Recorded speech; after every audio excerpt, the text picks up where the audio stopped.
Здравствуйте, в студии Андрей Копейкин. Вы смотрите итоговый выпуск «Вестей». Какой была эта неделя? Вот главные темы программы.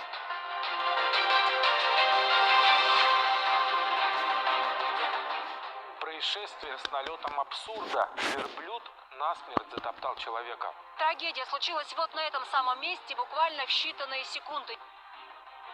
Добровольная страховка жилья, которую собирались включить в единую квитанцию ЖКХ, незаконна. О грядущих выборах, уральцах в правительстве и возможных отставках. Да, ждать, Владимир. Глава региона 1,5 часа отвечал на вопросы журналистов, главное с пресс-конференции. Полицейские нашли поджигателей дорогого внедорожника. Ими оказались два подростка. Что ими двигало? Страну охватила чебурашка-мания. Здесь герой наш такой воинственный. Как персонаж самой кассовой семейной комедии свел Амичей с ума.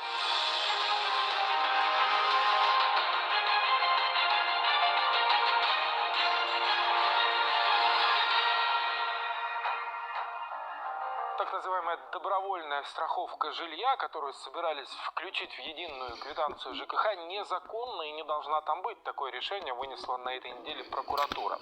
Речь идет о том, что в конце декабря в своих почтовых ящиках амичи массово начали находить странные объявления о том, что с января в платежках появится новая строка – страхование жилья.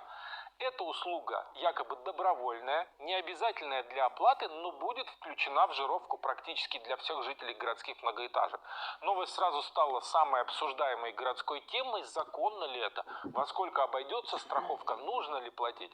Вести тогда сделали большой материал об этом, и сразу после него последовала реакция. Прокуратура организовала проверку. На этой неделе надзорное ведомство поставило точку в этом вопросе.